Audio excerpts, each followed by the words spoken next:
ప్రజలారా వినరండి ఈ సత్య సువార్త, సర్వజనులారా కనరండి ప్రభు సత్య సువార్త. వినవచ్చిన ప్రియులకు విమోచన యేసు వార్త. ప్రభు అయిన యేసుక్రీస్తు వారి యొక్క నామంలో మిమ్మల్ని అందరినీ ప్రేమతో ఈ సత్య సువార్త అనే ఈ కార్యక్రమానికి ఆహ్వానాన్ని తెలియజేస్తున్నా. హాయ్ స్నేహితులారా, దేవుని రాజ్యం మనం ఆలోచించవలసిన విషయం.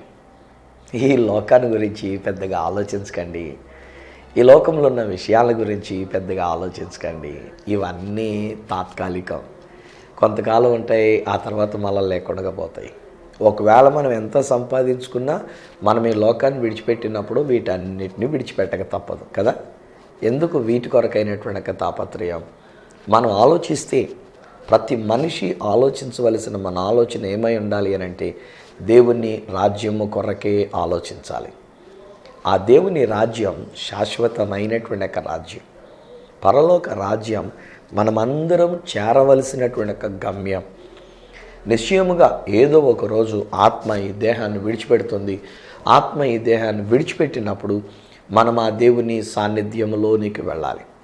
ఆయన దగ్గర కొంతకాలం విశ్రాంతిగా ఉంటాము. ఆ తదుపరి ఆయన తన రాజ్యాన్ని స్థాపించినప్పుడు ఆయన రాజ్యంలో మీరు, నేను, మనమందరం ఆ యేసయ్యతో గడిపేటువంటిది. ఇది శాశ్వతం. Have you ever thought of it? ఎప్పుడైనా మీరు ఆలోచన చేశారా? ఆలోచించారులే. మీరు దేని గురించి ఆలోచించారు అని అంటే, నేను ఈ లోకంలో దీవించబడాలి, నేను బాగుండాలి, నా కుటుంబం బాగుండాలి, మా పిల్లలు బాగుండాలి, మాకున్న సమస్తం బాగుండాలి. చివరికి ఒక్కొక్కసారి మనం పెంచుకుంటున్న గేదె బాగోవాలి, మనం పెంచుకున్న కుక్క బాగోవాలి, మన ఇంట్లో ఉన్న పిల్లి బాగోవాలి. ఒకవేళ మా ఇంట్లో అయితే మా బోళ్ళని పావురాలు ఉన్నాయి. సో మా పావురాలకి ఏది కష్టం వచ్చినా నా కొడుకు అంటాడు, డాడీ ప్రేయర్ చేయండి డాడీ అని చెప్పేసి అని అంటాడు. పాపం వాటి కొరకు ప్రార్థన చేసి అయ్యి బాగుండాలి, మనం పెంచుకునేవన్నీ బాగుండాలి కదా, మనకున్నవన్నీ బాగుండాలి. లేకపోతే ఈ నదో వర్డ్స్ ఒక మాటగా చెప్పాలంటే నేను అంటాను, మనం ఈ లోకంలో మనం దీవించబడవలసినంతగా మనం దీవించబడాలి, ఆశీర్వాదాన్ని కలిగి ఉండాలి. నేనంటాను, ఎన్ని ఆశీర్వాదాలు పొందుకున్నా, ఎన్ని ఆశీర్వాదాలు కలిగి ఉన్నా దేవుని యొక్క రాజ్యాన్ని మిస్ అయిపోతే దానివల్ల ప్రయోజనం ఏంటి చెప్పండి? దేవుని యొక్క రాజ్యం అది మనకు కావాలి. దేవుని యొక్క రాజ్యానికి ఎవరు వారసులు అవుతారు? బైబిల్ గ్రంథం చాలా క్లియర్గా చెప్తూ ఉన్నటువంటి ఒక విషయాల్ని నేను గతంలో మీతో పంచుకుంటూ వచ్చినాను. మనం నమ్మకంగా ఉండాలి, మనం సిద్ధపాటు కలిగినటువంటి వారం ఉండాలి. దేవుని యొక్క రాజ్యంలోనికి మనం ప్రవేశించాలి అంటే మనము నీతి నిమిత్తం హింస ఎదుర్కొని దాన్ని జయించుకున్న వారమై ఉండాలి. ఆత్మ విషయమై దీనులముగా ఉండి మనం తగ్గించుకున్న వారంగా మనం జీవిస్తూ ఉండాలి. ఇలా చెప్పుకుంటూ వెళితే friends, there are many things, చాలా విషయాలు ఉన్నాయి మనం నేర్చుకోగలిగినటువంటి ఒక విషయాలు. అందుకని ప్రతి ఉదయం దేవుని యొక్క మహాకృపను బట్టి మీ ముందుకు వచ్చి నేను మాట్లాడుతున్నటువంటి ఈ విషయాలను బట్టి మనం నేర్చుకుంటూ మనం కూడా ఆ దేవుని రాజ్యము కొరకే ఎదురు చూద్దాం. మత్తయి సువార్తలో 25వ అధ్యాయంలో నుంచి ప్రభు అయిన యేసుక్రీస్తు వారు మరి యొక్క ఇల్లస్ట్రేషన్, ఒక మాట ఆయన చెప్తూ ఉంటారు. చాలా విషయాలు ఉపమాన రీతిగా ఆయన మనకి బోధిస్తూ ఉన్నటువంటి ఒక విషయాలు. సో ఆయన ఉపమాన రీతిగా తెలియచెప్తున్నటువంటి ఒక మాటలు ఏమంటారనంటే, ఒక మనుషుడు ఉన్నాడు, అతడు తన యొక్క మందలో నుండి గొర్రెలను మేకలను వేరుపరచి ఉన్నాడు. కుడివైపున గొర్రెలను, ఎడమ వైపున మేకలను పెట్టి ఉన్నాడు. ఓకేలేండి, ఎడమ అనేసరికల్లా మనకు చాలా చీపు. ఎందుకంటే ఎడమ చేత్తో మనం అశుద్ధమైనటువంటి ఒక పనులు కొన్ని ఎడమ చేత్తో మనం చేస్తూ ఉంటాము కనుక ఎడమ చేయంటే మనకి ఇష్టం ఉండదు. కుడి చేయంటే దీంతో మనం తింటూ ఉంటాము కనుక. కానీ ఒకవేళ లోకంలో సామెత ప్రకారంగా చెప్పాల్సి వస్తే కొంతమంది ఏమంటారంటే, ఎడవ చేతి వాటం కలిగినటువంటి వాళ్ళే అదృష్టం అంట వాళ్ళకి. ఎడం చేత్తో రాయటం, ఎడం చేత్తో పనులు చేయటం, ఏది చేసినా ఎడం చేత్తో చేయటం, సెకండ్ ఇచ్చినా ఒక్కొక్కసారి ఎడం చేత్తో ఇవ్వడం, ఇలాంటి అలవాటు కలిగినటువంటి వాళ్ళు అదృష్టవంతులారు. కానీ బైబిల్ చెప్తున్నటువంటి మాట ఏంటంటే, ఎడమ చేతిని వాడేటువంటి వాడు అవివేకముతో కూడినటువంటి వాడు, మూర్ఖుడైనటువంటి వాడు, జ్ఞానం లేనటువంటి వాడని ప్రసంగి గ్రంథంలో మళ్ళీ ప్రసంగి భక్తుడు ఆయన తెలియజేస్తుంటాడు. ఇప్పుడు మనం ఎడం చేయ కుడి చేయ వీటి గురించి మనం వాదన పెట్టుకోవాలి. ఏదైతే ఏముందిలేండి, ఓ ప్రక్కన గొర్రెలు పెట్టాడు, ఓ ప్రక్కన మేకలు పెట్టాడు. ఇప్పుడు గొర్రెలైనటువంటి వాటిని ఒక మంచి వాటిగా పరిగణించాడు, మేకలైనటువంటి వాటిని వేరే వాటిగా పరిగణిస్తూ వచ్చినాడు. సో ఆ కథలో లేక ఆ ఇల్లస్ట్రేషన్లో ప్రభువారు చెప్తూ ఉన్నప్పుడు తన కుడివైపున ఉన్నటువంటి వారిని చూచి ఆయన పిలుస్తున్నటువంటి ఒక మాట ఏమంటాడంటే, నా తండ్రి చేత ఆశీర్వదించబడిన వారలారా రండి, లోకం పుట్టినది మొదలుకొని మీ కొరకే సిద్ధపరచబడిన ఆ రాజ్యాన్ని, ఆ పరలోక రాజ్యాన్ని స్వాతంత్రించుకోనండి అని తెలియజెప్పినటువంటి ఒక మాట. నా తండ్రి చేత ఆశీర్వదించబడిన వారలారా. హే ఫ్రెండ్స్, ఈరోజు నేను మీతో మాట్లాడుతూ నేను మిమ్మల్ని ప్రశ్న వేస్తూ మీరు ఆశీర్వదించబడ్డారా అని నేను అడగను. నా దృష్టిలో, నా యొక్క అభిప్రాయంలో, నేను దేవుని యొక్క వాక్యాన్ని చదివిన ప్రకారంగా నేను ఏమంటానంటే, ఈ నా కార్యక్రమాన్ని వీక్షిస్తున్నటువంటి మీరందరూ నా దేవుని చేత, తండ్రి చేత మీరు ఆశీర్వదించబడిన ప్రజలే. I'm declaring it in the name of Jesus. యేసు నామములో నేను ఆ మాట మీ మీద నేను పలుకుతున్నా. మీరు, నేను, మనమందరం ఆశీర్వదించబడిన ప్రజలమై ఉన్నాము. అయితే ఒకటి ఏంటి ఆశీర్వాదం, ఇది కూడా మనం కొంచెం జాగ్రత్తగా తెలుసుకుందాం. మొదటిగా ఆశీర్వాదం అని అంటే వెంటనే మనకు వచ్చే అభిప్రాయం ఏంటంటే, మనకు చేతి నిండా డబ్బులు నుండి మంచి ఆస్తి ఐశ్వర్యం మనం కలిగి ఉంటే కనుక అదండి నిజమైన ఆశీర్వాదం అంటారు. ఉదాహరణకి అబ్రహాము గారి గురించి మనం తీసుకున్నప్పుడు, అబ్రహాం గారి యొక్క జీవితంలో ఆయన దేవుడు పిలిచిన తర్వాత ఆ అబ్రహాముని గురించి వ్రాయబడిన మాట ఏంటంటే, అబ్రహాము వెండి బంగారము కలిగి అనేకమైన పశువులను కలిగి బహుగా ఆశీర్వదించబడి ఉన్నాడంట. ఎంతో ధనము ఐశ్వర్యము కలిగినటువంటి వాడై ఉన్నాడంట. తత్ఫలితం మనం మాట్లాడుకునేటప్పుడు ఏమంటామంటే, అబ్రహాము నాకు అయినటువంటి ఆశీర్వాదము అని చెప్పేసి అని అనుకుంటూ ఉంటాం. ఈరోజు నాకు మాట అంటానండి, నా దేవుడు మీకు ఇవ్వాలంటే పెద్ద ఏం గొప్ప సంగతి కాదు. ఒకవేళ నా దేవుడు మిమ్మల్ని ఎలాగో నా ఐశ్వర్యముతో ఆశీర్వదించాలంటే నా దేవునికి అది కష్టమేమి కాదు. ఎందుకంటే నా దేవుడు అంటూ ఉన్నాడు కదా, ఈ భూమి అంతా నాదే, భూమి మీద ఉన్న ఖనిజాలన్నీ కూడా నావే, కొండలన్నీ కూడా నావే, కొండల మీద ఉన్నటువంటి ఖనిజాలన్నీ కూడా నావే, వెండి నాది, బంగారం నాది అని ఆ దేవాతి దేవుడు సెలవిస్తున్నాడు. So if you wants to give you కేజీలు ఇచ్చేస్తాడు. మీకు కావాల్సినంత బంగారం ఇస్తాడు, రండి. కావలసినంత వెండిని ఇస్తాడు, తీసుకోండి. కావలసినంత ఐశ్వర్యాన్ని ఇస్తాడు, తీసుకోండి. బట్ అల్లాస్ ఏం జరిగింది బైబిల్ గ్రంథంలో నేను కనుక చూసినట్లయితే, అబ్రహాము గారికి తనతో పాటు వచ్చినటువంటి ఒక లోతు గారికి ఎప్పుడైతే ఆశీర్వాదం అభివృద్ధి చెందిందో, వాళ్ళిద్దరి యొక్క పని వాళ్ళ మధ్యలో కలహం వచ్చింది. ఇప్పుడు కలహం లేకుండా ఉండడానికి వీళ్ళు ఏం చేశారంటే, మనం ఇడిపోదాం రాబాబు అని చెప్పేసి అని అబ్రహాం గారు తన యొక్కతో పాటు వచ్చినటువంటి యొక్క లోతు గారితో మాట్లాడుతూ విడిపోదాం అని చెప్పేసి అని వాళ్ళిద్దరు విడిపోయారు. సో డబ్బు మనల్ని ఎడగొట్టేస్తుంది, జాగ్రత్త. నేను అంటున్న మాట మీ గురించే కాదు, బహుశా మీ ఇంట్లో కూడా ఇలా ఐశ్వర్యం వచ్చినందుచేత ఆస్తిపాస్తులను గురించి విడిపోయారు కాదు. అన్నదమ్ములు విడిపోయారు, అక్క చెల్లెండ్రు విడిపోయారు, తల్లిదండ్రులు బిడ్డలు విడిపోయారు, సొంత తల్లే సొంత తండ్రే ఆస్తిపాస్తులను గురించి ఈరోజు నీ సొంత కూతురునే విడగొట్టేసుకున్నాడు, సొంత కొడుకునే లేకుండా దూరం చేసుకుని ఉన్నాడు, వేడి చేసేసుకుని ఉన్నాడు, వీడు ఆస్తిని ఇక్కడ ఆక్రమించుకున్నాడని ఇలాంటిది ఏదో దురుద్దేశం పెట్టుకొని. అందుకే నేనంటాను స్నేహితులరా, ఈ ఆస్తి ఐశ్వర్యం అనేటువంటిది అది నిజమైన ఆశీర్వాదం కాదండి. నిజాన్ని చెప్పాలంటే ఇంత ఆస్తి ఐశ్వర్యం ఉండినటువంటి జక్కయ్యను గురించి బైబిల్ గ్రంథంలో ప్రభువారే స్వయంగా మాట్లాడుతున్నప్పుడు రాసినటువంటి ఒక మాట ఏంటంటే, నశించిపోతున్న వారిని వెదకి రక్షించడానికే మనుష్య కుమారుడు వచ్చారని చెప్పి ఈ జక్కయ్యను వెతుక్కుంటూ ఎరుకో పట్టణానికి వెళ్ళాడు ఆయన. అతడు యేసు ప్రభువును చూడాలనుకుంటే చూడనివ్వకపోయేసరికి చెట్టెక్కి కూర్చున్నాడు. కానీ బైబిల్ చెప్తున్న మాట ఏంటంటే, లూకాసు వార్త 19వ అధ్యాయం 5వ వచనంలో ఉన్న మాట ఏంటంటే, యేసు అతడు చెట్టెక్కి కూర్చున్న ఆ చోటికి వచ్చినప్పుడు కనులెత్తి చూచి జక్కయ్యను పిలుస్తూ అంటాడు, జక్కయ్య త్వరగా దిగు, నేడు నేను నీ ఎంట ఉండవలసి ఉన్నది అని చెప్పి జక్కయ్యని పిలుస్తూ ఉన్నాడు. జక్కయ్య ఇంట్లోకి వెళ్ళిన తర్వాత ఇప్పుడు జక్కయ్య చెప్తున్న మాటలు ఏమిటాడంటే, ప్రభా నేను ఎవరెవరి దగ్గర అన్యాయంగా తీసుకున్నానో వారికి 4 ఎంతలు తిరిగి ఇచ్చేస్తా, నా ఆస్తిలో సగం నేను బేదలకు ఇచ్చేస్తాను అని చెప్పేసి అని అన్నాడు. ఎప్పుడైతే తన దగ్గర తను సంపాదించుకుని ఆస్తినంతా ఇచ్చేస్తాను అని చెప్పాడో అప్పుడే దేవుడు మాట్లాడుతూ ఏమాడంటే, నేడు ఈ ఇంటికి రక్షణ వచ్చి ఉన్నది. అంటే డబ్బు జక్కయ్య జీవితాన్ని నాశనం చేసేసింది. ఆస్తి ఐశ్వర్యములు అనేటువంటివి మన యొక్క జీవితాన్ని, మన యొక్క భవిష్యత్తుని, మన యొక్క క్యారెక్టర్ని నాశనం చేస్తూ ఉంటాయి. చాలామంది జీవితాలు నేను చూశాను ఫ్రెండ్స్. వాళ్ళ యొక్క జీవితాల్లో నేను గమనించినప్పుడు డబ్బు వచ్చిన తర్వాత వాళ్ళు దేవుని విడిచిపెట్టేశారు, డబ్బు వచ్చిన తర్వాత బంధువుల్ని లెక్క చేయలేదు, స్నేహితులను లెక్క చేయలేదు, ఇరుగు పొరుగు వాడిని లెక్క చేయలేదు. డబ్బు వచ్చేసరికి కళ్ళు నెత్తి మీదకి వెళ్ళిపోయినటం చూసారా? కళ్ళు నెత్తి మీదకి వెళ్ళిపోయినారు ఈడికని అంటారు. అంటే రొయ్యలకి వెళ్ళినటానికి పైన ఉంటాయి, నెత్తి మీద ఉన్నట్టుకుంటాయి కళ్ళు అంట. సో అలాగన వీళ్ళు కూడా కళ్ళు నెత్తి మీదకి వెళ్ళిపోయినాయి అండి. వీళ్ళు అలా ఎవరిని లెక్క చేయట్లేదు. ఈలోగా దేవుడు ఎప్పుడో దెబ్బ కొడతాడు, కొట్టాడు కూడా అలాగా. నేను చాలామందిని జీవితాలు నేను చూస్తున్నాను. బహుశా మీరు కూడా దెబ్బ తినేసి ఉన్నారేమో కదూ.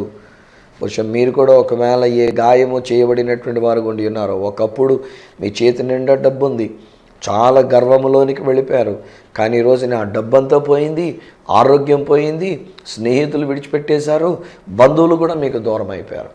దేవుడు ఒక విషయంలో ఒకవేళ మనకు అనుకూలతనిచ్చాడు, అనుమతినిచ్చాడు అనమాట అది జరగడానికి. కానీ నీ కొరకు రక్షణ, ఆశీర్వాదాన్ని దేవుడు ఇస్తూ ఉన్నాడు. You see, God wants to bless you. In fact, God has already blessed you. దేవుడు నిన్ను దీవించాలనుకుంటున్నాడు అని ముందన్నా, నిజానికి చెప్పాలంటే నేను అన్నాను మరలను, దేవుడు ఇప్పటికే నిన్ను ఆశీర్వదించి ఉన్నారు. హై ఫ్రెండ్, నా ప్రియ స్నేహితులారా, మిమ్మల్నేనండి దేవుడు మిమ్మల్ని ఆశీర్వదించినారండి. మీరు ఆశీర్వదించబడిన వ్యక్తి. అమ్మా, సిస్టర్, మీకు కూడా నేను చెప్తున్నాను, పాపళ్ళు, యవన బిడ్డలు, నేను మీకు కూడా ఈ మాట జ్ఞాపకం చేస్తున్నాను. యవన కుమార్తెలైనటువంటి వారికి ప్రత్యేకంగా నేను చెప్తున్నాను, దేవుడు మిమ్మును ఆశీర్వదించినాడు. Don't think about that failure అయిపోయాము, నా జీవితం ఫెయిల్ అయిపోయింది, నా బ్రతుకు ఫెయిల్ అయిపోయింది, ఈరోజు నా జీవితంలో అన్ని నాశనాలే వచ్చినాయి, నాకు అంత శని, నేను అంత శాపముతో కూడినటువంటి అనుకోవద్దు. ఈరోజు నేను బైబిల్ గ్రంథంలో చెప్తున్నాను. ద్వితీయోపదేశకాండం ఐ థింక్ 23వ అధ్యాయం 5వ వచనం అనుకుంటాను వ్రాయబడుతున్న మాటలు ఏమిటంటే, దేవుడిని యెహోవా మన నిమిత్తం మనలను ప్రేమించి బిలాము అనేటువంటి ఒక ప్రవక్త పలుకుతున్నటువంటి ఒక శాప వచనాన్ని శాపముగా ఉండనివ్వక ఆ మాటని ఒక ఆశీర్వాదముగా చేసేసాడంట. నేను చెప్పగలను, ఈరోజు నా జీవితంలో దేవుడు ఎన్నో శాపగ్రస్తమైన విషయాల్ని దేవుడు ఆశీర్వాదాలుగా మార్చేశాడు. నేను అనుకున్న శాపమని, నా రంగు శాపం అని అనుకున్నా, నా ఆకారం శాపం అని అనుకున్నా, తెలివి తక్కువతనం నా శాపం అని అనుకున్నా, నా కొరసతనం నా శాపం అని అనుకున్నా, ప్రతిదీ నా జీవితంలో శాపం అనుకుంటూ వచ్చేవాడిని. అన్ని విషయాల్లో శాపం అనుకుంటూ వచ్చేవాడిని. కానీ ఈరోజు నేను ఆలోచన చేస్తుంటే స్నేహితులారా, నాకున్న సమస్తములో కూడా దేవుడు నాకు ఆశీర్వాదములనే ఇచ్చినాడు. సో ఈరోజు నేను నమ్ముతున్నా, అందుకనే నేను మీతో కూడా చెప్తున్నా, మీరు ఆశీర్వదించబడిన ప్రజలై ఉన్నారు. మనము ఆశీర్వదించబడిన వారమై ఉన్నాం. బట్ ఆశీర్వాదంలో నేనన్నా డబ్బులు ఆశీర్వాదము కాదు, ఆస్తి ఐశ్వర్యము ఆశీర్వాదము కాదు, పలుకుబడిగా లేకపోతే ఏదైనా మంచి ఇదిలో ఒక ఉన్నతమైన స్థితికి వెళ్ళిపోయి ఒక లెవెల్లోనికి వెళ్ళిపోయినటువంటి ఒక విధానం, ఇది కూడా ఆశీర్వాదం కాదు. ఈరోజు నేను చాలామందిని చూస్తూ ఉన్నాను కదా, ఒక స్థాయికి ఎదిగినటువంటి వారు, ఒక రాజకీయంగా ఎదిగినటువంటి వారు, లేకపోతే ఏదైనా ఒక పలుకుబడితో ఎదిగినటువంటి వాళ్ళ చుట్టూరు ఎంతోమంది సెక్యూరిటీలు పెట్టుకోవాల్సి వస్తూ ఉంది. ఇంకా కర్మ ఏంటంటే ఈవెన్ క్రైస్తవ బోధకులు కూడా సెక్యూరిటీలు పెట్టుకోవాల్సి వస్తూ ఉంది. నేను ఈ విషయంలో చాలా బాధపడుతున్నా. నేనంటే వద్దు, ఒకవేళ పెద్దవాళ్ళు వాళ్ళు నా మాటలు విన్నర్లేండి, అంత సెక్యూరిటీలు పెట్టుకున్నటువంటి వాళ్ళు మన టీవీ ప్రోగ్రాం చూసేటంత తీరుబడి వాళ్ళకు ఉండదు, వాళ్ళ సెక్యూరిటీ వాళ్ళతో బిజీ వాళ్ళకి సరిపోద్ది. కానీ ఈరోజు నేను మామూలుగా జనరల్గా చెప్తున్న మాట ఏమిటంటే, అదృశ్య స్వరూపమైనటువంటి దేవదూతలు నా చుట్టూ ఉంటుండగా, నాకు పాదములకు రాయి తగలకుండా వారు నన్ను తమ చేతుల మీద ఎత్తి పట్టుకునేటువంటి ఒక దేవదూతల్ని నా దేవుడు నా కొరకు పెట్టి ఉంటుండగా, నా దేవుడే మాట్లాడుతూ నిన్ను కాపాడువాడు కునుకడు నిద్రపోడని నా దేవుడు అంతటి గొప్ప వాగ్దానం నా కొరకు ఆయన తెలియజేసి ఉంటుండగా, why should I have gunmen అండి? గన్మెన్లు ఎందుకండి నేను పెట్టుకోవాల్సిన పని ఏంటండి? నాకు లేకపోతే సెక్యూరిటీలు పెట్టుకోవాల్సిన పని ఏంటండి? ఏదో చిన్నవాడిని, చిన్న పర్సనాలిటీ కలిగినటువంటి వాడిని ఒకవేళ నన్ను ఎవడన్నా తోసేస్తాడు నొక్కేస్తాడని చెప్పేసి అనుకొని కొంతమంది బాగా కండలు తిరిగినటువంటి వాళ్ళని నా చుట్టూ పెట్టుకోవాల్సిన అవసరం ఉందా? నా దేవుడే నన్ను కాపాడుతున్నాడు. ఆ దేవుని దూతలు ఈ మనుషుల కంటే తీరా ఒక విషయం తెలుసా? ఐ థింక్ ఇందిరాగాంధీ గారి విషయంలో కదా, ఆమెను కాపాడవలసినటువంటి ఆమెను సెక్యూరిటీ గార్డ్లే తుపాకీ వెనక తిరిగి ఆమెను తుపాకీలతో కాల్చేశారు. ఆయన ఈరోజు మనతో పాటు ఉంటున్నటువంటి వాళ్ళే మన వీడియోలు తీసి అప్లోడ్ చేసుకొని ఎంతమంది నాశనం అయిపోతున్నటువంటి ఒక విషయాలు కాదు. ఈరోజు మనతో ఉన్నటువంటి వాళ్ళే మన యొక్క బండారమంతా తెలుసుకుని దానిని బయటికి పెట్టేసరికి అది ఫేస్బుక్లోని, వాట్సాప్లోని హల్చల్ అయిపోతూ ఉన్నటువంటి ఒక విషయాలు ఈనాడు జరుగుతున్నటువంటి ఒక విషయాలు కాదా? సో ఈరోజు నేను అంటాను, let us not have these worldly people as a security and my God is my security. My God has really blessed me. So ఎప్పుడైతే ఒక పాపులారిటీలోనికి ఎదిగామో అది నా దృష్టిలో నాకు ఆశీర్వాదం అని అనిపించలే. ఎందుకంటే భయంతో కూడిన జీవితం, ఎవడెప్పుడు మనల్ని చంపేస్తాడు. ఒక్కొక్కసారి మా క్రైస్తవ నాయకులుగా ఉన్నటువంటి మన వాళ్ళే చెప్తున్నటువంటి ఒక మాటలు ఏంటంటే, నా లైఫ్కి థ్రెట్ ఉందండి. ఎందుకు థ్రెట్ ఉండాలి? ఈరోజు నేను చెప్తా, సువార్తగా నేను ప్రకటిస్తూ ఉన్నాను. సువార్తను ప్రకటిస్తుండగా నేను ఎక్కడికి వెళ్ళినా ఒంటరిగానే నేను వెళుతూ ఉన్నాను. I'm not bothered. ఏదో ఒక రోజున ఒకవేళ కనుక అట్టి ఆత్మ దేహాన్ని విడిచిపెట్టేటువంటి పరిస్థితి కనుక వస్తే, దేవుడు అనుమతించకుండా ఏ బుల్లెట్ నన్ను చంపజాలదు, ఏ బాంబులు నన్ను చంపజాలదు. దేవుడు అనుమతినిస్తే ఒకవేళ ఎవడు బుల్లెట్కో, ఎవడు కత్తుకో, లేకపోతే ఎవడు బాంబులకో, దేనికో మొత్తానికి ఒకవేళ వెళ్ళిపోవాల్సి వస్తే దట్ వాస్ గాడ్స్ టైమింగ్ అనుకుంటాను. నేను వెళ్ళిపోతే కనుక నా వెనకాల ఇంకొకళ్ళ ఎవరిలో దేవుడు లేపుకొని ఈ సత్య సువార్తను ఆయన ప్రకటింప చేసుకుంటాడు. నేను టెన్షన్ పడిపోయి, దేవుడా నేను ఎంత ఈ సత్య సువార్త చెప్పాలనైనా, నేను ఎంతకాలం బతికేయాలనైనా, నా చుట్టూరు కొంతమంది సెక్యూరిటీలు పెట్టుకొని వాళ్ళకి జీతాలు ఇచ్చి వాళ్ళ గురించినటువంటి టెన్షన్, నా జీవితాన్ని గురించిన టెన్షన్, ఎందుకు ఇవన్నీ కూడాను? ఈరోజు I'm in the hands of God. నేను దేవుని చేతుల్లో ఉన్నా. నేను ఆశీర్వదించబడిన దేవుని యొక్క సేవకునిగా ఆ దేవుడు నన్ను నడిపిస్తున్నాడు. ఈరోజు మీకు నేను చెప్తున్నాను, ఒకవేళ నా తోటి దైవ సేవకులు ఎవరైనా ఈ నా కార్యక్రమాన్ని కనుక మీరు వీక్షిస్తూ ఉన్నట్లయితే, don't put anybody as a సెక్యూరిటీగా పెట్టుకోవద్దండి. తోడుంచుకుందాం.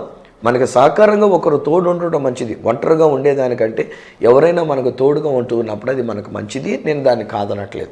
అంతే తప్ప నన్ను కాపాడడానికి నేను పాపులర్ అయిపోయాను, నన్ను చుట్టూరు ఉన్నాను రబ్బాయి, నన్ను ఎవరిని ముట్టుకొనివ్వకండి, నాకు మార్గం సరళం చేయండి, నా కార్ రెడీగా ఉంచండి, నాకు అన్నీ రెడీగా తెచ్చిపెట్టండి, నేను వచ్చానంటే గ్లాసులు పాలు తీసుకొచ్చి ఇక్కడ పెట్టండి, నేను వచ్చినంటే నా బైబిల్ పట్టుకోండి, ఇవన్నీ ఓవర్ యాక్షన్స్. ఇవన్నీ కూడా అఫ్కోర్స్ మన ఇండియన్స్కి ఇలాంటి ఓవర్ యాక్షన్సే కావాలి.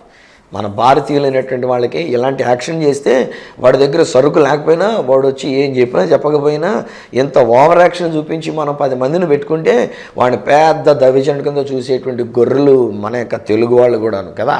సో ఈరోజు నేను చెప్తున్నాను వినండి, నిజమైన వాక్యం అది మనకు కావాలి. ఆశీర్వదించబడి ఉన్నామని చెప్పి ఒక మంచి మాట మనం తీసుకోవాలి. ఈరోజు మరొకసారి దేవుని యొక్క సేవకునిగా నేను మీ మీద పలుకుతున్నాను, మీరు ఆశీర్వదించబడిన వ్యక్తులు. డబ్బుతో కాదు, పేరు పలుకుబడి కాదు. బహుశా నేను చూస్తున్న ఒక దైవ సేవకుడు, నువ్వు చాలా సింపుల్గా నువ్వు సేవ చేస్తూ ఉన్నావు. చినిగిపోయిన బట్టలు వేసుకొని, బహుశా ఎక్కువ జతల బట్టలు కూడా మీకు లేవు, సరైనటువంటి చెప్పులు మీరు వేసుకోవడానికి లేవు, వాహనం అనేటువంటిది అసలు లేనే లేదు, మీరు ఎక్కడికి నడిచి వెళుతున్నారు. మీరు ఈ కార్యక్రమాన్ని, ఈరోజు మీరు నా కార్యక్రమాన్ని మీరు వీక్షిస్తున్నారు. ఈరోజు నేను చెప్తున్నా, బ్రదర్ మీరును ఆశీర్వదించబడిన వారే. అమ్మ సిస్టర్ గారు మీకు కూడా నేను చెప్తున్నాను, మీరును ఆశీర్వదించబడినటువంటి ఒక బిడ్డలై ఉండి ఉన్నారు. మీరు దేవుని చేత ఆశీర్వదించబడి ఉన్నారు. సో ఆశీర్వాదం డబ్బులు కావు, ఆశీర్వాదం పలుకుబడి సూటు బూటు కోటు వేసుకొని ఉంటే కాదు. యాక్చువల్లీ ఈ రోజుని నేను ఇక్కడికి వచ్చిన తర్వాత టై లేకుండా నేను మీతో మాట్లాడాలని కూర్చున్నా, మీతో మాట్లాడడానికి. కానీ తర్వాత ఇక్కడున్న బిడ్డలు అన్నారు, అంకుల్ పాస్టర్ గారు ఆ టై ఉంటేనే కదా బాగుంటుంది అని చెప్పేసి అని అన్నారు. వాస్తవానికి నేను చాలా ఫార్మల్గా మాట్లాడాలి అని చెప్పేసి అని అనుకున్నా. బట్ బిడ్డలు కూడా మాట్లాడుతూ ఒక అలవాటు పడిపోయారు కదండి, కనుక ఒక టై ఉండటమే మంచిదని చెప్పేసి అంటే అందుకనే నేను టై కూడా కట్టుకున్నా. కానీ ఈ రోజుల్లో మనకేంటంటే మంచి టై కట్టుకొని, మంచి డ్రెస్ వేసుకొని, జిగిల్ అనే డ్రెస్సులు వేసుకొని, మనం ఒక మంచి స్థితిని మెయింటైన్ చేసుకోవడానికి అప్పులు చేసుకొని, దాంతో డబ్బులు ఖర్చు పెట్టుకొని మనం చేస్తే అప్పుడండి మనకి ఏదో పెద్ద ఇది అనుకుంటాం. నేనంటే that is not a blessing. అది ఆశీర్వాదం కాదు, అది ఓవర్ యాక్షన్ అంతే. అది కూడా అదేదో కేవలం మనం చూపించుకోవాలనుకున్నటువంటి మన గురించినటువంటి ఒక డాంబరికం తప్పితే అంతమించి ఇంకేం కాదు. అది కూడా కాదు ఆశీర్వాదం. బట్ ద రియల్ బ్లెస్సింగ్ ఎక్కడొచ్చిందని అంటే, యాకోబు అనేటువంటి ఆయన గురించిన జీవితంలో నేను చూస్తా. అన్ని విధాలా దీవించబడ్డాడండి. ఆస్తిపాస్తులను కలిగి ఉన్నాడండి, పశువుల కాపర్లను కలిగి ఉన్నాడండి, 2 భార్యలను చేసుకున్నాడండి ఆయన. ఎంగాను ఇందులో కూడా మళ్ళీ ఆయన డబుల్ తమాకలాగా 2 భార్యలను కలిగి ఉన్నాడండి. పిల్లలు కూడా దాదాపు 10-11 మంది పిల్లల్ని కన్నాడండి అప్పటికి. కానీ తిరిగి వస్తూ ఉన్నప్పుడు అన్నగారి గురించినటువంటి ఆలోచన వచ్చి తన ఆస్తినంతా ముందు ఒక బ్యాచ్ పెట్టేశాడు. తర్వాత తన కుటుంబాన్ని, తన భార్యల్ని, తన పిల్లల్ని కూడా వాళ్ళు కూడా ఒక బ్యాచ్గా పెట్టేశాడు. అందరూ పంపించేసిన తర్వాత బైబిల్లో రాయబడిన మాట ఏంటంటే, ఒక్కడుగా మిగిలిపోయాడు అంటండి. అప్పుడు ఒక నరునితో పెనుగులాడుతున్నప్పుడు ఆయన అంటున్న మాట ఏంటంటే, నీవు నన్ను ఆశీర్వదించితేనే కానీ నేను నిన్ను విడిచిపెట్టను. ఇంకేం దీవెన కావాలరా నీకు నాయనా? నీకు ఆస్తి ఐశ్వర్యాలను ఇచ్చాను కదా, కుటుంబ జీవితాన్ని ఇచ్చాను కదా, నీకు 2 భార్యలను కూడా ఇచ్చాను కదా, ఇంకేంటి నీకు కావాల్సినటువంటిది? ఇంకేం ఆశీర్వాదం నీకు కావాలి? నో, ఈయన అంటాడు కదా, నువ్వు పోరాడుతూ అంటాడు అనమాట. నీవు నన్ను ఆశీర్వదించితేనే కానీ నేను నిన్ను విడిచిపెట్టను. ఫ్రెండ్స్, ఈరోజున మనం కూడా అటువంటి డిజైర్ మనకు ఉండాలండి, అటువంటి కోరిక మనకు ఉండాలండి. డబ్బు కొరకు ఊరికే పాకులాడడం ఏముందండి? ఉంటే ఉంటుంది, లేత లేదే కానీ. పలుకుబడి గురించి ఎన్ని అరాచకాలు మనం చేస్తున్నామే కానీ, ఎన్ని భయంకరమైన కార్యక్రమాలు జరిగిస్తున్నారు. పలుకుబడి సంపాదించుకోవడానికి, పేరు ఎందుకు వచ్చినాయండి ఇవన్నీ? రేపొద్దున మనం ఈ లోకాన్ని విడిచిపెడితే ఇవన్నీ మనకు కూడా రావు, మన అధికారాలు మనకు కూడా రావు, మన పదవులు మనకు కూడా రావు, మన సంపాదించిన ఆస్తిపాస్తులు మనకు కూడా రావు. కానీ ఆశీర్వాదం, నిజమైన ఆశీర్వాదం, ఈ యాకోబు అడుగుతున్న ఆశీర్వాదం ఏంటంటే, దేవుడు అంటాడు, నాయన నీ పేరేం పేరు? ఇంతకుముందు అదే పేరును మార్చేసి ఇంకొక పేరు చెప్పుకొని కూడా మనం మోసం చేసేసాడు, ఆశీర్వాదాలు కొట్టేశాడు, ఎకలోక సంబంధమైన ఆశీర్వాదాలు కొట్టేశాడు. ఇప్పుడు దేవుని దగ్గర మాట్లాడుతున్నప్పుడు నా పేరు యాకోబు అండి అంటాడు. యాకోబు అనే ఆ మాటకి అర్థం మోసగాడు అని అర్థం. మోసగాడు అని నేను అన్నాను, యాకోబు అనేటువంటి ఒక వ్యక్తిని మోసగాడు అని నేను అన్నాను. కానీ మోసగాడు అనే అర్థం ఇచ్చేటువంటి ఒక పేరు కలిగినటువంటి వాడు తన పేరుని, తన క్యారెక్టర్ని, తనకి ఎటువంటి జీవితం అనేటువంటిది తనకు జీవితంలో ఉండిందో ఆ విషయాల్ని దేవుడి దగ్గర చెప్పుకున్నాడు. అప్పుడు ఆ దేవుడు మాట్లాడుతుంటాడు, నువ్వు నాతోనే పోరాడి, నువ్వు పెనుయేలుగా నాతో పెనుగులాడి నువ్వు విజయాన్ని పొందుకొని ఉన్నావు గనక ఇక మీదట నీ పేరు యాకోబు కాదు, దేవునితోనే పోరాడి గెలిచినటువంటి వాడవు గనక ఇశ్రాయేలు అనే పేరు నీకు పెడుతున్నానని చెప్పి అక్కడ అతనిని ఆశీర్వదించాను. అంటే ఈ మాటలో నేను చూచినటువంటి ఒక ఆశీర్వాదం ఏంటంటే, మన జీవితం మారిపోవడం అండి, మన బ్రతుకు మారిపోవడం అండి, మన క్యారెక్టర్ మారిపోవాలండి.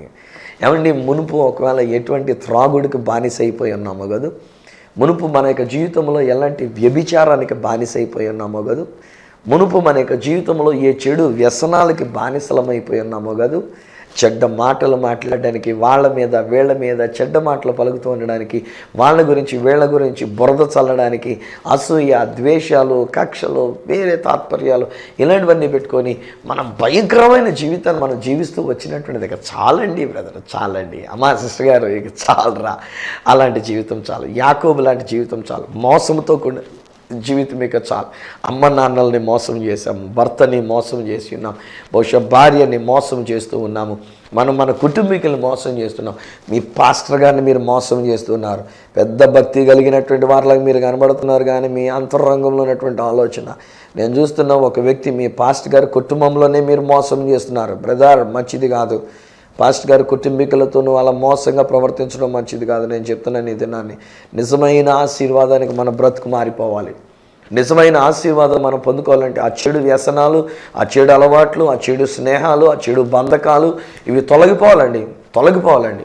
ఈరోజున దేవుడు చెప్తున్నాడు, మనం మారలేము, ఎందుకంటే మన నేచర్ అంతే, మన నేచర్ బై నేచర్ మన యాకోబులమే, మన మోసగాళ్ళమే, మనకు లోపల ఉన్న స్వభావం, మన నైజం ఏంటంటే మోసం చేయడం, ఎదుటివాడిని పడగొట్టడం, ఎదుటివాడిని చెడగొట్టడం, ఎదుటివాడిని పాడు చేయడం, ఎదుటి వాళ్ళ మీద బురద చల్లడం, ఎదుటి వాళ్ళ కొంప కోల్చడం, ఎదుటి వాళ్ళ పిల్లల్ని పాడు చేయడం, ఎదుటి వాళ్ళతో అక్రమ సంబంధాలు పెట్టుకోవడం, ఆ భర్త లేనప్పుడు అక్కడికి వెళ్ళి ఆవిడతో మనం మాట్లాడుతుండడం, ఇలాంటి విషయాలు ఇవే మనకి జరుగుతున్నటువంటి విషయాలు. ఈరోజు కానీ నేను ఏమంటాను తెలుసండి, if you can give an opportunity to my God, నేను ప్రకటిస్తున్న ఈ దేవునికి మీరు ఒక్క అవకాశాన్ని ఇచ్చి చూడండి, ఆ దేవుడు మీ జీవితాన్ని మార్చివేస్తాడు. ఆయన మిమ్మల్ని ఆశీర్వదిస్తున్నాడు. ఆయన అంటున్న మాట ఏంటంటే, నీ పేరు యాకోబు కాదు, అనగా నీ క్యారెక్టర్కి మోసగాడివి కాదు, నేను మారుస్తున్నా అని నా దేవుడు చెప్తున్నాడు. నేను చెప్తే మీకు కోపం వస్తుందండి, బాబు తాగొద్దన్నాను అనుకో, తాగుతారు మీరు తాగొద్దు అంటారు, నన్ను తాగడంలో ఉన్న మైకి వేయడం మీకు ఏం తెలుసు అని చెప్పేసి అని తిడతారు. బాబు నువ్వు అలా వ్యభిచారం చేయదు నాన్న, చెడ్డ పని చేయదు నాన్న, ఇంకొకరి వాళ్ళ జీవితం పాడు చేయదు నాన్న, పెళ్ళైన వాళ్ళతోటి ఎందుకు అలాగ నువ్వు అనవసరంగా వాళ్ళ జీవితాన్ని నాశనం చేస్తావు, వాళ్ళ కొంపలో నువ్వు అనవసరంగా నిప్పులు పోస్తావు అని అన్నాను అనుకోండి, ఆశ్చర్య నీ సంగతితో నువ్వు బోధ నువ్వు చేసుకోక, నీ యేసుబాబుని గురించి నువ్వు చెప్పుకోక మళ్ళీ ఎలాంటి మాట మాట్లాడుతున్నావు స్వార్థరాజు అని చెప్పేసి అని కావాలంటే మీకు కోపం వచ్చేస్తున్నావు. నేనేం చేయలేను, నేను సువార్తనే ప్రకటిస్తున్నా. సువార్త ఏంటంటే, నా దేవుడు మిమ్మల్ని ఆశీర్వదించున్నాడు, అలా ఆశీర్వదించబడిన వారిని పిలుస్తూ అంటున్నాడు ఆయన, ఆశీర్వదించబడిన వారులారా రండి, లోకం పుట్టినది మొదలుకొని మీ కొరకు సిద్ధపరచబడిన ఆ రాజ్యాన్ని మీరు స్వతంత్రించుకుందరు. కానీ ఈరోజు నా ప్రియ స్నేహితులారా, మీకే నేను చెప్తున్నా, మీరు ఆశీర్వదించబడిన ప్రజలు, మీరు దీవించబడిన ప్రజలు, దేవుడు మిమ్మల్ని ఆశీర్వదించి ఉన్నాడు. ఆ దేవుని ఆశీర్వాదం అనేటువంటిది మీ మీద ఉంచబడి ఉన్నది. ఈరోజు మిమ్మల్ని దేవుడు అంటున్నాడు కదా, ఆశీర్వదించబడిన వాళ్ళారా రండి, ఆ రాజ్యాన్ని మీరు స్వతంత్రించుకుందరు. Only they that have been blessed by the lord, that means only those whose character has been changed, in whose character God's blessings have been found. ఎవరైతే దేవుని యొక్క ఆశీర్వాదములు వారి జీవితాల మీద కనబరచబడి ఉన్నావో, వాళ్ళు బ్రతుకు మారిందో, పేరు మార్చుకుంటే కాదు. ఏదో అంటారు తలలు బోడైనా తలంపులు బోడి కాకపోతే ప్రయోజనం ఉంది అందులోని. సో అలాగన పేర్లు మార్చుకొని ఏదో క్రైస్తవ పేర్లు బైబిల్ పేర్లు పెట్టుకున్నంత మాత్రాన్ని కూడా కాదు. ఈరోజు నా మాటగా నేను చెప్పాల్సి వస్తే నీ బ్రతుకు మారాలి. ఎస్, మీ గురించి నేను మాట్లాడుతున్నా, ఈరోజు మీ గురించి నేను మాట్లాడుతున్నా. బ్రదర్, అమ్మ, సిస్టర్ గారు, నీ జీవితం మారాలి, తప్పదు. Enough is enough. ఎంతవరకు నువ్వు జీవించిన జీవిత విధానం యొక్క చాలు. ఈరోజు నేను చెప్తున్నా, దేవుని యొక్క సేవకునిగా దేవుడు నిన్ను మార్చివేసినాడు, దేవుడు నిన్ను ఆశీర్వదించినాడు. ఇక మీదట నువ్వు ఆ పాపము జోలికి వెళ్ళవు, ఇక మీదట నువ్వు ఆ పాపము లేక జీవించవు, ఇక మీదట ఆ పాపము నీ దగ్గరికి రాదు, ఇక మీదట నీ మీద యజమాయిషి చేయడానికి దానికి అధికారం లేదు. ఆ పాపాన్ని కొట్టివేశా. దేవుని యొక్క ఆశీర్వాదముతో నీ శాపం అంతా తీసివేయబడింది. మీరు మీ కుటుంబం, మీరు ఆశీర్వదించబడిన ప్రజలు. తండ్రి, నీకు వందనాలు చెల్లిస్తున్నాం. మేము ఆశీర్వదించబడాలంటే మేము ఆశీర్వదించబడలేము నాయన, మేము ఆశీర్వదించబడిన వారంగా ఉండాలంటే కూడా మేము ఉండలేము నాయన. కానీ మీరు మమ్మల్ని ఆశీర్వదించినారు, మీరు మమ్మల్ని దీవించినారు కనుక మీకే మా హృదయపూర్వక వందనాలు, స్తుతులు, స్తోత్రాలు మేము చెల్లించుకుంటూ ఉన్నాం. ఈ బిడ్డలందరి మీద నీ ఆశీర్వాదాన్ని నేను పలుకుతున్నా, ఈ కుటుంబం మీద నీ ఆశీర్వాదాన్ని నేను పలుకుతున్నా. వీరు తండ్రి చేత ఆశీర్వదించబడిన ప్రజలు గనుక నీకు వందనాలు. ఎప్పుడైతే నీ ఆశీర్వాదం వీరి మీదకి వచ్చిందో వాళ్ళ జీవితం మారిపోయింది నాయన, వాళ్ళ బ్రతుకు మారిపోయింది నాయన, వాళ్ళకి విధానం మారిపోయింది నాయన.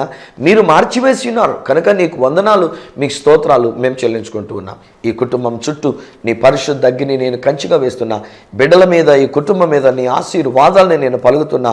నిశ్చయముగా మీరు నీ చేత ఆశీర్వదించు. మేము దానికి ఏం కష్టపడి మేము సంపాదించుకోలేము, నేనంత సీను మా దగ్గర లేదు. మేము శాపగ్రస్తులు, అది మాకు తెలుసు. మేము నామకార్థులు, మా నైజం మోసం, మా నైజం యాకోబు లాంటి నైజం. కానీ ఈ రోజుని మీరు మమ్మల్ని మార్చివేసినారు. మీ యొక్క ప్రేమ మమ్మల్ని మార్చివేసినది, మీ ఆశీర్వాదం మమ్మల్ని మార్చివేసినది. అలా ఆశీర్వదించబడిన ప్రజలుగా ఉన్న మమ్మల్ని నీ రాజ్య వారసులుగా మీరు చెప్తున్నందుకు కోటి కోటి స్తుతులు మీకు చెల్లించుకుంటూ ఈ కుటుంబాన్ని, బిడ్డలను దీవిస్తూ యేసు నామమున ప్రార్థించి పొంది ఉన్నాము తండ్రి, ఆమేన్.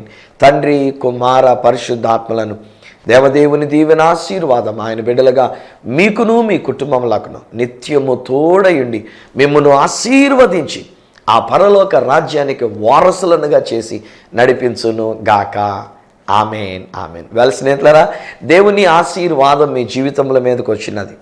మీరు ఆశీర్వదించబడిన ప్రజలు. డోంట్ డౌట్ ఇట్, అనుమానించొద్దు. మీరు పలుకుతూ ఉండండి, నేను ఆశీర్వదించబడ్డా.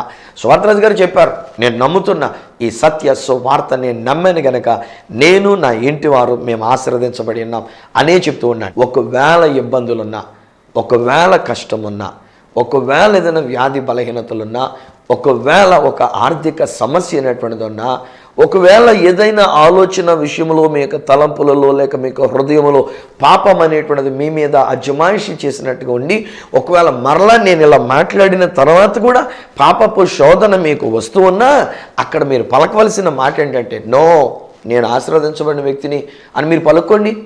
నా దేవుడు నన్ను ఆశీర్వదించినాడు, నన్ను ఆశీర్వదించడానికి నా యేసయ్య శిలువ దగ్గరికి వెళ్ళి చనిపోయారు, ఆయన చనిపోయి తిరిగి లేచడం వలన నేను దీవించబడి ఉన్నా అని మీరు అలా మాట్లాడుతూ ఉండండి.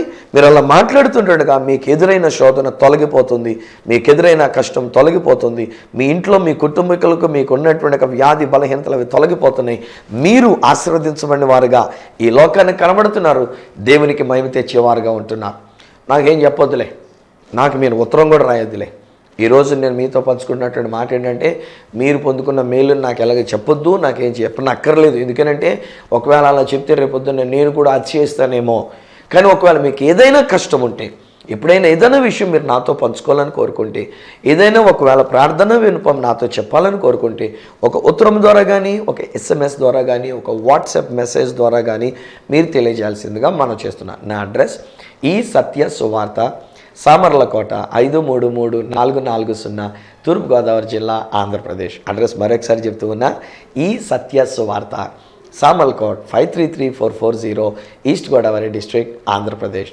అప్పటికి ఒకవేళ నాతో మీరు ఫోన్లో మాట్లాడాలని కోరుకున్నట్లయితే నా ఫోన్ నెంబర్స్ 9848110907, 94400409992, 8885527662. ఒకవేళ నాకు ఈమెయిల్ చేయాలనుకున్నట్లయితే నా ఈమెయిల్ ఐడి esatyasuvartha@gmail.com. మళ్ళా రేపటి దినాన్ని ఈ సత్య సువార్త కార్యక్రమంలో మిమ్మల్ని కలుసుకునేటంత వరకు మనలను ఆశీర్వదించిన ఆ దేవాతి దేవుని చేతులకే మిమ్మల్ని అప్పగిస్తూ మీ దగ్గర సెలవు తీసుకుంటున్న మీ ప్రియ సహోదరుడు ఈ సత్య సువార్త రాజు.